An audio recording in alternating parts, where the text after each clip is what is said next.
오늘은 추수감사 주일입니다. 추수감사절은 하나님이 한 해 동안 베풀어 주신 하나님의 사랑과 은혜를 기억하면서 어느 때보다 더 크게 감사하는 절기입니다. 코로나19로 인하여서 금년은 다른 여러 가지로 다른 해보다도 여러 가지 어려운 한 해였던 것 같습니다. 다른 해보다 그래서 우리의 감사하는 마음이 적지 않았나 하는 염려스러운 마음이 없지 않아 있습니다. 그러나 사도 바울은 오늘 본문을 통해서 우리에게 뭐라고 말씀하시느냐? 고린도서 2장 7절 끝부분에서 감사함을 넘치게 하라 이렇게 권면하고 있습니다. 어떻게 권면한다고요? 감사함을 넘치게 하라. 감사하라가 아니라 감사함을 넘치게 하라라고 권면하고 있습니다. 여러분, 넘친다는 말은 가득 차는 정도로 끝나는 것이 아니잖아요. 그 정도를 넘어서 밖으로 흘러내리는 것을 의미합니다. 뜻깊은 추수감사주의를 맞이하여서 저와 여러분의 마음이 하나님 앞에 감사하는 마음을 가지면 좋겠는데, 그것이 아니라 감사하는 마음 그 이상의 넘치는 감사하는 마음으로 하나님 앞에 예배드리기를 바라고, 넘치는 감사하는 마음으로 또 얼마 남지 않은 한 해를 그렇게 살아가게 하옵소서라고 우리는 이 시간 하나님 앞에 기도 제목을 삼아야 될 줄로 믿습니다. 그래서 오늘 제가 설교의 제목을 넘치는 감사다 이렇게 잡아봤습니다. 오늘 사도 바울은 여건을 보니까 사도 바울이 하나님 앞에 넘치는 감사를 할 수 있는 여건과 상황이 전혀 안 됐어요. 그럼에도 불구하고 넘치는 감사를 하자라고 권면했단 말씀이죠. 오늘 사도 바울의 이 권면의 말씀을 통해서 우리는 세 가지 교훈을 받아야 될 줄로 믿습니다. 첫 번째는 감사의 동기입니다. 우리는 그리스도 예수를 주로 받은 자들이기 때문에 이 한 가지 사실만으로도 하나님 앞에 감사를 하되 넘치는 감사를 해야 된다라고 사도 바울은 말씀하고 있습니다. 두 번째는 감사의 비결입니다. 어떻게 하면 감사를 하되 넘치는 감사를 할 수 있을까? 그것은 믿음에 굳건하게 설 때, 굳건하게 서게 될 때 우리는 넘치는 감사를 할 수 있다라고 말씀합니다. 세 번째, 감사의 방법입니다. 어떻게 감사를 해야 되느냐? 인색함으로 마지못해서 감사하는 것이 아니라 넘치는 감사를 하라라고 권면하고 있습니다. 첫째, 감사의 동기에 대해서 같이 한번 나누어 보도록 하겠습니다. 오늘 본문 6절입니다. 본문 6절에 보니까 그러므로 너희가 그리스도 예수를 어떻게 했으니? 주로 받았으니 그 안에서 행하되. 여러분, 우리는 그리스도 예수를 주로 받은 자들입니다. 그리스도 예수를 주로 받았다는 얘기는 뭐죠? 예수님을 영접했다는 얘기고, 수많은 사람들 가운데 하나님께서 저와 여러분을 선택하여 주셔서 예수님을 영접함으로 하나님의 자녀가 되게 하셨다는 말씀입니다. 그래서 구원이란 놀라운 선물을 받게 되었다는 말씀입니다. 이 한 가지 사실만으로도 넘치는 감사를 해야 된다라고 사도 바울이 이렇게 권면하고 있는 것입니다. 여러분, 만일 누군가가 저와 여러분에게 감사할 일이 무엇인가를 묻는다면 여러분, 우리는 무엇으로 대답할 수 있겠습니까? 감사의 제목을 일일이 나열하는 것이 어쩌면 시시한 일일는지도 모릅니다. 왜냐하면 우리를 향하신 하나님의 사랑과 은혜가 너무나도 크고 많기 때문에 사실은 그 수를 우리가 일일이 헤아릴 수 없기 때문입니다. 또 우리가 아무리 깊이 생각해서 감사할 제목을 적는다 할지라도 그 중에서 빠져있는 감사의 제목들이 있을 거예요. 뿐만 아니라 한 걸음 더 나가서 우리가 아무리 감사의 조건들을 많이 나열해서 하나님 앞에 감사한다 할지라도 그 가운데서 우리가 그리스도 예수를 주로 받았다는 사실을 빠뜨려 버린다면 감사의 가장 근본적이고 핵심적인 동기가 빠져버린 셈이 되고 말아버립니다. 그래서 우리 모두는 정말 하나님 앞에 넘치는 감사를 하기 위해서는 내가 그리스도 예수를 주로 받은 자들이라는 사실을 이 시간 다시 한번 기억해야 될 줄로 믿고 우리는 평생에 이 사실 하나만으로도 하나님 앞에 감사해야 된다는 말씀입니다. 그렇다면 여러분, 사도 바울은 감사할 조건이 많아서 넘치는 감사를 하자고 이렇게 얘기를 했느냐? 그런 거 아니잖아요. 사도 바울은 다메섹에서 부활하신 예수님을 만난 이후 자기 자신의 사명을 깨달았어. 자기 자신이 이방인의 사도로 부르심을 받았다는 사실을 주님으로부터 이 사명을 받은 후부터 그의 삶이 180도 전환됩니다. 변하게 됩니다. 그래서 내가 이제는 주님의 말씀에 순종하여서 이방인의 사도로 제가 순종하겠습니다 라고 생각을 하면은 이제 제 가는 길이 형통하게 하여 주시고 선교의 수많은 열매들이 맺혀지게 하여 주시고 기적과 이적이 나타나게 하여 주시고 제게는 별로 어려움도 없게 하여 주시옵소서 라고 사도 바울이 기도했느냐 말이에요. 여러분, 실상 우리가 사도 바울의 삶을 보면은 인간적인 견지에서 보면 그는 참으로 공고한 삶을 살았습니다.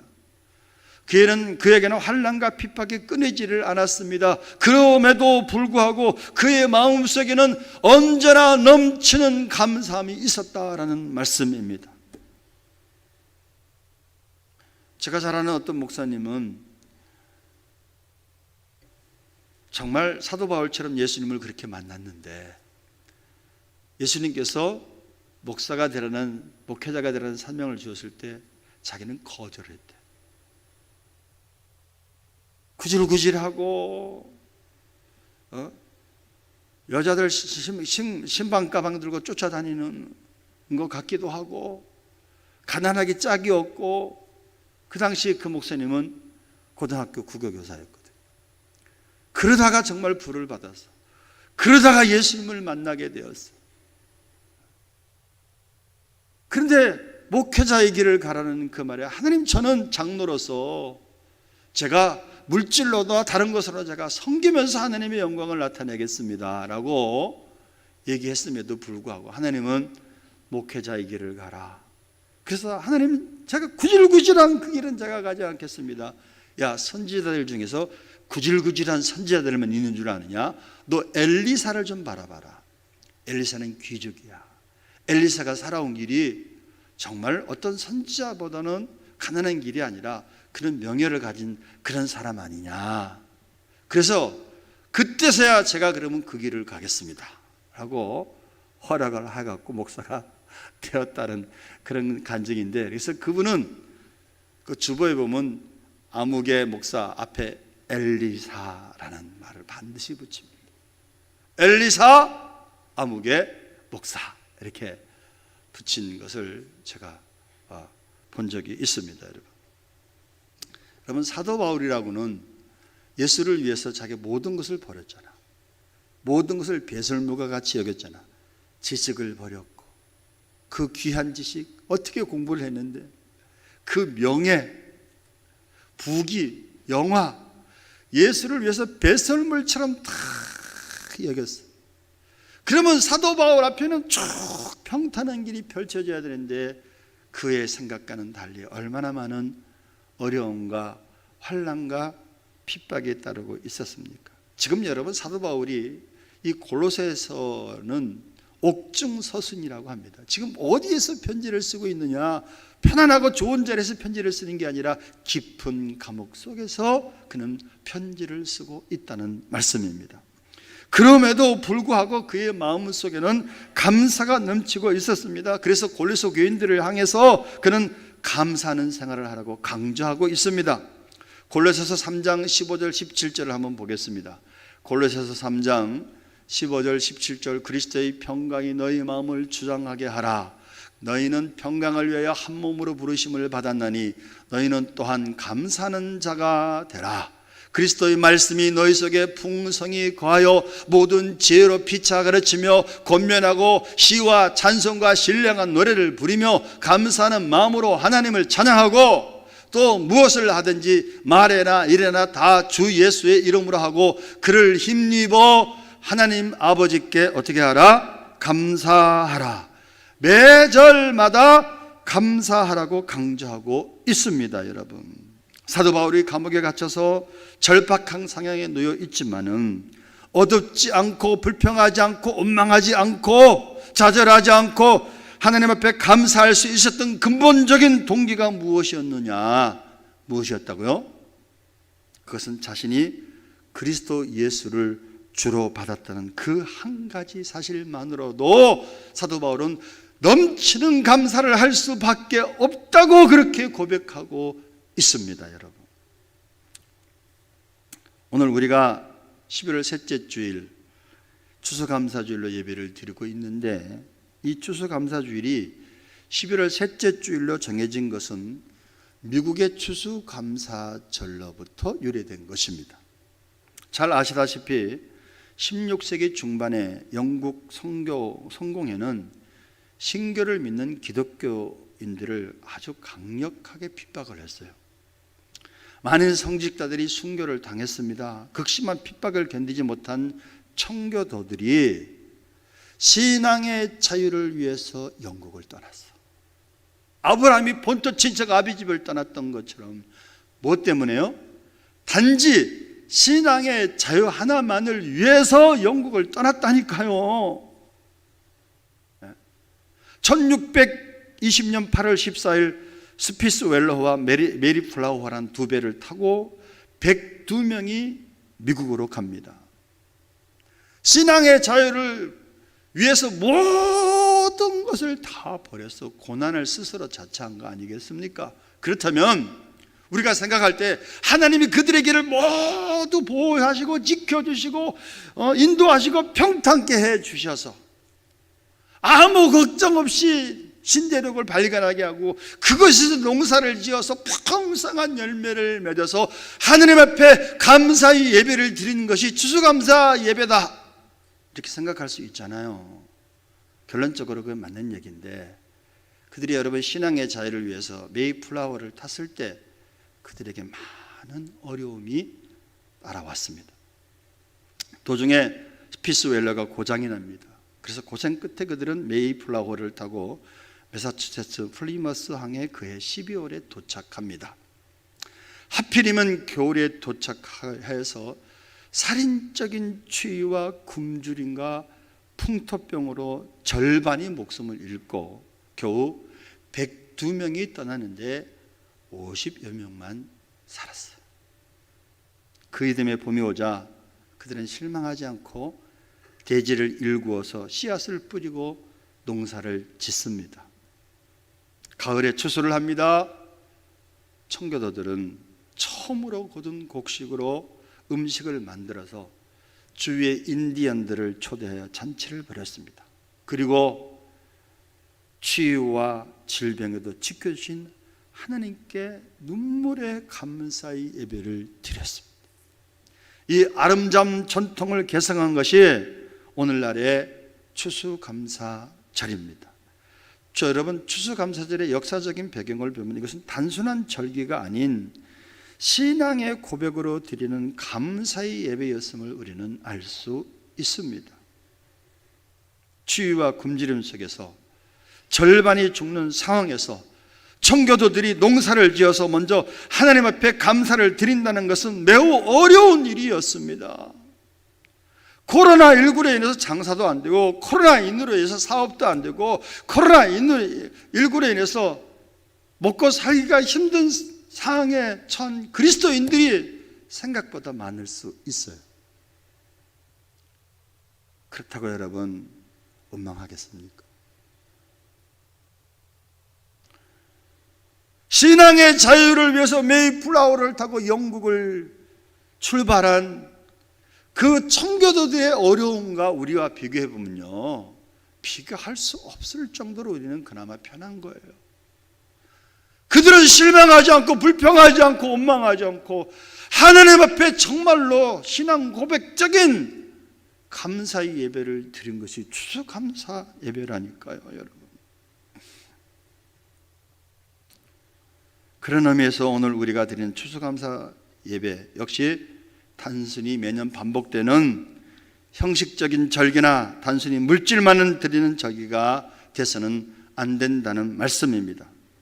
어떤 상황 속에서도 먼저 하나님의 은혜를 기억하며 감사함으로 드리는 신앙 고백으로서의 감사절이 돼야 된다는 말씀입니다.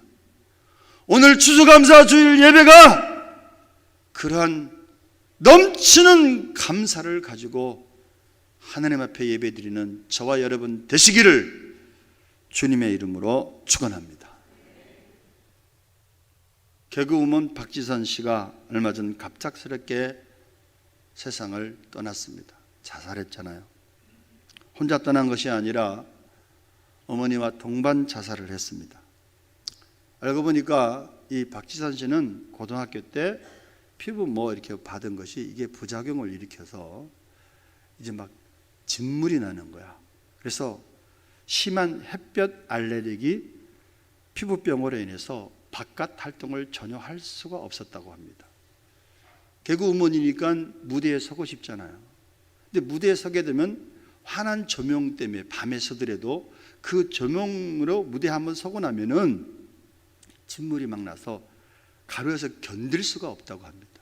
그러니 낮에도 나갈 수도 없어. 밤에 무대에 설 수도 없어. 심한 우울증, 비관이 되잖아요. 그래서 자살을 선택한 것은 이해가 되는데 제가 오늘 박지선 씨 얘기를 하는 게 아니라 그 어머니 얘기를 하고 싶은 거야. 그 어머니는 자기 딸이 자살한다는 걸 알았어.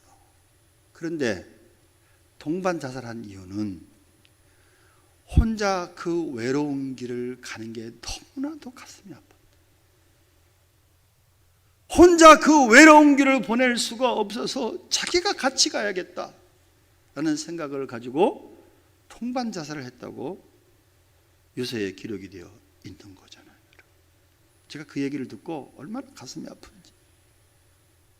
이게 어머니의 사랑이구나.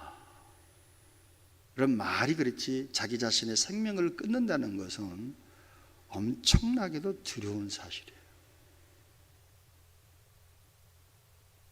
딸이 외로운 그 길을 가는 게 너무 외로워서 내가 같이 가야 되지 않느냐라고 스스로 목숨을 끊는 그 사랑을 생각하면서 가슴이 너무나 아팠는데, 그렇다면 여러분, 하나님 아버지의 사랑은 어떠했습니까? 예수 그리스도를 주로 받은 예수님의 사랑은 어떠했습니까? 예수님 우리를 너무나 사랑하셨기 때문에 하늘 영광 보좌를 다 버리셨어요.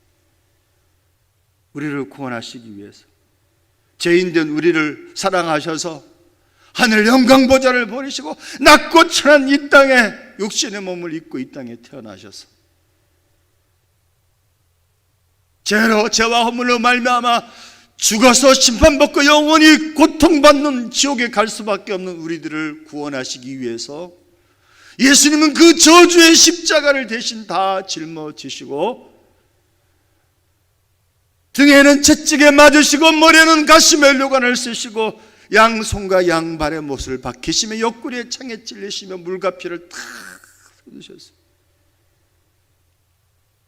왜 그런 고통을 당하셨느냐? 우리를 사랑하시기 때문에, 우리를 구원하시기 때문에, 그래야만 우리를 구원할 수밖에 없기 때문에 예수님 우리를 사랑하셔서 자기 자신을 다 버리셨다는 말씀입니다. 예수님의 십자가에 흘리신 피로 우리의 모든 죄를 깨끗하게 씻어 주셨습니다. 이것을 믿는 자에게 예수님은 우리에게 영원한 생명을 주셨습니다.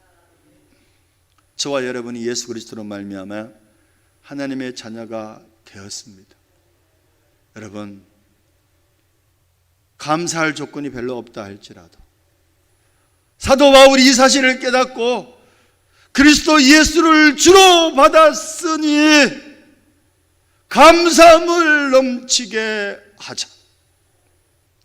사도 바울의 넘치는 감사는 그리스도 예수를 주로 받은 것, 그거 하나만 이래도 그는 좋겠습니다. 여러분. 사랑하는 멸알가족 여러분, 조건과 환경을 바라볼 때 우리는 감사할 조건이 별로 없는 것 같기도 해요. 그러나 여러분, 그리스도 예수를 주로 받은 저와 여러분은 바울처럼 이 한 가지만으로도 하나님 앞에 감사한 저와 여러분 되시기를 주님의 이름으로 축원합니다. 둘째, 감사의 비결에 대해서 살펴보는데 어떤 사람이 넘치는 감사를 할 수 있느냐? 한마디로 믿음이 있는 사람이, 믿음에 굳건하게 선 사람이 넘치는 감사를 할 수 있다라고 말씀드릴 수 있습니다. 왜 그런지 아세요? 감사는 믿음의 표현이기 때문입니다. 감사는 믿음의 결과입니다. 감사는 믿음의 열매입니다. 믿음이 있다고 감사하지 않는 것은 큰 믿음이 없는 거예요. 오늘 본문 6절을 다시 한번 보시기 바랍니다. 그러므로 너희가 그리스도 예수를 주로 받았으니 그 안에서 행하되, 그리스도 예수를 주로 받은 사람들은 그리스도 예수 안에서 어떻게 해야 된다고요? 행해야 된다고 말씀하고 있습니다. 예수님께서는 십자가에서 죽으시고 부활하시고 승천하신 것뿐만 아니라 두 번째 보혜사로 성령으로 우리와 함께 계십니다. 이 자리에도 계신 줄로 믿습니다. 우리의 심령 속에 와 계십니다. 왜 예수님이 우리 안에 와 계시죠? 우리에게 구원을 주시기 위해서, 우리에게 천국을 주시기 위해서. 그래서 예수님은 우리와 교제하기를 원하십니다. 우리와 대화하기를 원하십니다. 우리와 동행하기를 원하십니다. 이것을 그 안에서 행하되,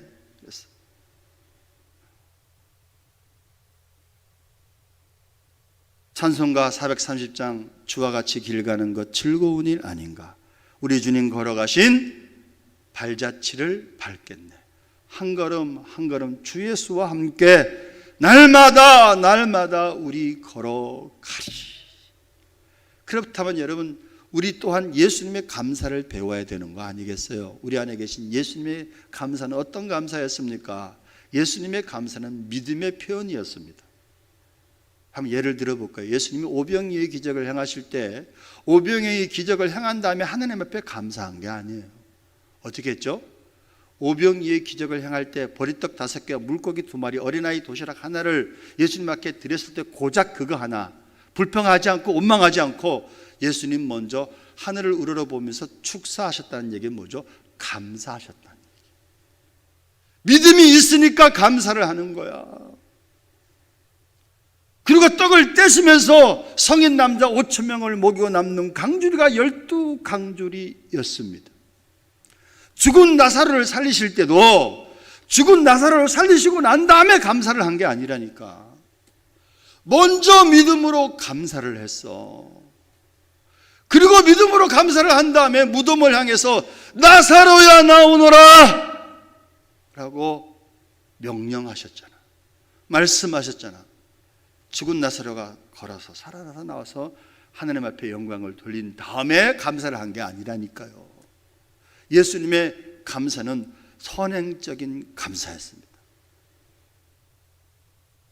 일을 다 치르고 난 다음에 하나님 감사합니다. 그것도 감사지만은 예수님의 감사는 정말로 믿음의 감사였어요. 믿음이 있기 때문에 예수님은 먼저 하나님 앞에 감사를 드릴 수가 있었다라는 말씀입니다. 그러기 위해서 여러분, 저와 여러분이 넘치는 감사를 하기 위해서는 말씀 앞에서 우리가 순종하셔야 됩니다. 말씀을 들으셔야 됩니다. 말씀을 읽으셔야 됩니다. 말씀을 묵상하셔야 됩니다. 말씀을 공부하셔야 됩니다. 말씀을 암송하셔야 돼. 그럴 때 우리의 믿음이 자라가는 줄로 믿습니다. 제가 일부 예배 때도 말씀드렸지만 개그우먼 조혜선 씨가 요즘에 막 핫한 간증을 해요. 예수님을 제대로 만난 것 같아요. 몇 년 전에는 9시 기도에 저희 교회 밤 9시 기도에 몰래 와가지고 뒤에서 이렇게 어떤 남자가 둘이서 기도하고 며칠을 가기도 하고 막 그랬었는데 요즘에 간증을 보고 깜짝 놀라는 거죠. 예수님을 제대로 만났어. 근데 그분이 그 간증 가운데 자기는 정말 이상한 게 하나 있대. 뭐가 이상한 줄 아세요? 자기는 예수님을 만난 다음에 어머니에게 복음을 증거해서 어머니가 예수님을 동일하게 만나가지고 성경을 예수 믿은 지 얼마 안 됐는데 7독을 벌써 했대. 몇 독이요? 너무 재미있대. 너무 맛이 있대. 조혜선 씨도 예수님을 만난 다음에 성경이 좀 어려우니까 만화 성경 이런 성경을 막 보기 시작하면서 그 다음에 이제 성경을 보는데 성경이 너무나도 은혜스럽고 감사하고 재미있대. 그런데 자기는 예수를 만나고 나서 자기처럼 자기보다 더 예수 믿는 사람, 먼저 예수 믿는 사람들이 성경을 자기보다 훨씬 많이 보는 줄 알았대. 그런데 이상하게도 성경을 안 본대. 예수 믿었다는 사람. 그거는 자기가 너무나도 이상하대. 전혀 뜨끔거리지 않으시네, 여기 있는 분들은. 제가 그 말을 듣고 충격을 받았어요. 맞다. 예수의 영이 있다고 하는 사람들이 생명의 양식되는, 영의 양식되는 말씀을 먹지 않고 어떻게 자라갈 수 있느냐? 말씀을 받지 않고 어떻게 믿음이 성장할 수 있느냐? 어떻게 믿음에 굳건하게 설 수 있느냐? 할 수 없다. 기도와 말씀의 부흥이 다시 한번 일어나기를 기도해야 될 줄로 믿습니다.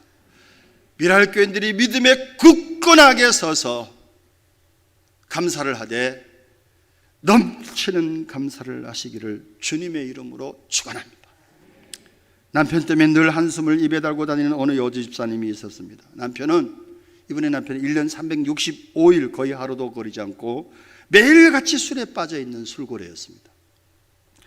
그러니 이 여집사님은 그 문제로 인해서 어찌 기도하지 않을 수 있었겠어요? 늘 기도합니다. 그게 자기의 가장 큰 기도 제목이야. 하나님, 저도 다른 사람처럼 남편으로 인해서 감사할 수 있는 기도를 드렸으면 좋겠습니다 하고 기도를 했는데, 그래서 남편이 변화되기 위해서 10년을 기도했다고 해요. 그러던 어느 날, 그날도 남편은 술을 잔뜩 마시고 인사불성이 돼서 집 앞에 쓰러졌습니다. 집사님은 힘들게 집 앞에 쓰러진 남편을 끌어다가 겨우 방에 눕혀 놓았습니다. 술에 취해서 코를 골며 자고 있는 남편을 옆에 두고 집사님은 잠자리에 들기 전에 하던 대로 기도를 하려고 하는데, 웬일인지 그날따라 자기 신세가 그렇게 처량할 수가 없었습니다. 그래서 하나님께 애처롭게 기도했습니다. 하나님, 나는 왜 많고 많은 남자들 중에서 이런 인간과 결혼해서 이 고생을 해야 합니까? 이 한마디 하고 나니까 어느새 눈물이 막 주르륵 흘러내리는 거야. 애통하는 자는 복이 있다고 했는데 그건 애통이 아니라 막 이상한 눈물이 자기 처량한 신세가 막 생각나서 막 눈물을 흘렸어요. 한참을 울다가 어떤 생각이 떠올라서 감사할 때 기적이 일어난다라는 목사님의 설교 말씀이 떠올랐습니다. 그래서 감사의 조건을 찾아보려고 했습니다. 그런데 고주망태가 되어 누워있는 남편만 보일 뿐 감사할 건 하나라도 생각이 나는 게 없었어요. 여러분 그렇잖아요. 그래서 푸념하듯이 이렇게 감사 기도를 드렸답니다. 하나님, 감사 조건이 하나도 없는 것을 감사드립니다. 그러면서 옆에서 코 골며 자는 남편을 쳐다보는 순간 이상하게 자기 입에서 자기도 모르게 감사의 조건들이 막 나오더라는 거예요. 이런 감사했습니다. 하나님 아버지, 술주정뱅이라도 있으니 남편 없는 과부로 사는 것보다 감사하고, 저토록 술에 취해서도 다른 데 가지 않고 꼭 집을 찾아오니 감사하고요. 토요일에 만나면 술을 더 많이 마셔서 주일날 계속 집에서 잠을 자느라고 자신이 교회 갔다 오는 동안 집을 지켜주셔서 감사하고, 그 집사님은 또한 교회를 갔다 오는데 전혀 핍박하지 않고 그때까지 자고 있는 남편이 있어서 예배를 마음껏 드리고 올 수 있게 되니 그것도 감사하더라는 거예요.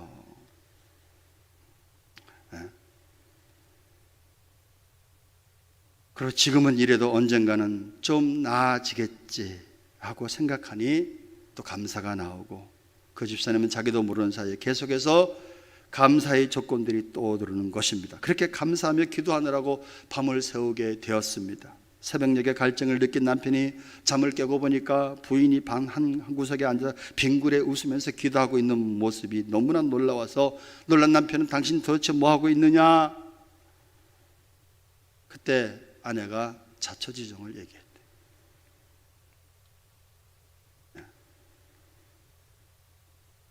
당신하고 사는 것이 때로는 처량해서 눈물을 흘리고 있는데 당신이 너무나 감사하다.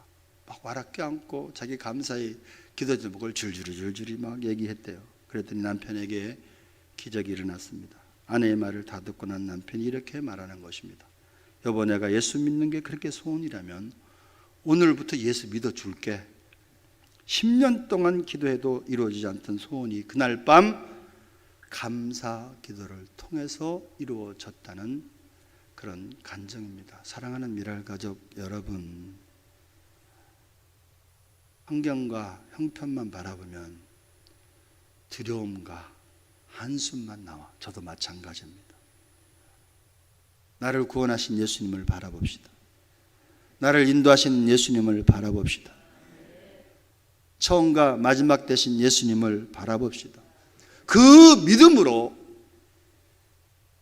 하나님 앞에 감사를 드리되, 이왕이면 넘치는 감사를 합시다. 그럴 때 놀라운 기적이 일어날 줄로 믿습니다. 마지막으로 세 번째 감사의 방법에 대해서 말씀드리는데, 감사는 어떻게 하라고요? 인색함으로나 마지못해 하지 마시고 이왕이면 감사를 하되 자원으로, 기쁨으로, 믿음으로 넘치는 감사를 하는 저와 여러분 되시기를 주님의 이름으로 축원합니다. 리 아이아코카의 감사라는 글을 읽은 적이 있습니다. 오래전 세계적으로 선풍을 일으킨 베스트셀러가 있었는데 크라이슬러 자동차 회사 사장의 자서전이었습니다. 그는 원래 포드 자동차의 사장이었습니다. 그런데 1978년 여름 어느 날 포드 자동차 사장직에서 해고되었다는 충격적인 소식을 전해 듣습니다. 이사회의 교류로 자기가 이유 없는 해고를 당한 거예요. 그는 포드 회사가 오늘이 있기까지 그의 공헌이 막대했음에도 불구하고 어떤 정치적인 파워 게임에서 밀려서 한순간에 해고당한 것이었습니다. 아이아코카는 절망감과 분노에 사로잡혔습니다. 그는 그의 진정시킬 수 없는 분노의 감정은 상상하기 힘들 정도였다고 합니다. 그는 자서전에서 이렇게 말합니다. 나는 그때 복수와 믿음 사이에 서 있었다. 그토록 내 청춘을 다 바쳐 회사를 성장시켜 놓았더니 나를 해고하다니 처음에는 반드시 복수하리라 다짐했습니다. 그러나 마음 한구석에서 하나님이 나에게 더 좋은 것을 주시기 위한 환경이다, 그러므로 감사하자라는 그런 믿음이 생겼다고 합니다. 그래서 복수할 것이냐 아니면 하나님의 인도를 따를 것이냐, 복수와 믿음 사이에서 며칠 밤을 세웠다고 고백하고 있습니다. 마침내 그는 믿음을 선택합니다. 그리고는 부도가 나서 법정 관리하에 있던 크라이슬러 자동차 회사의 사장에 취임하게 되었는데 연봉이 얼마인 줄 아세요? 1불이었어요. 1불. 안 받겠다는 얘기 아니겠어요? 그리고 그래야지 직원들을 해고시킬 거 아니야. 그리고 마침내 크라이슬러 회사의 재건의 신화를 만들어 내었습니다. 5년 후에 정리해고한 모든 직원을 복직시키고 정부 상환금을 일시에 갚고 재기에 성공했습니다. 복수 대신에 뭘 선택했더니 하나님을 신뢰했더니 하나님이 자기를 더 높여주셨다. 자기를 더 유명하게 만들어 주시더라는 그런 간증입니다. 사랑하는 미랄가족 여러분, 감사가 사람을 살립니다. 사랑하는 미랄가족 여러분, 감사가 환경을 바꿉니다.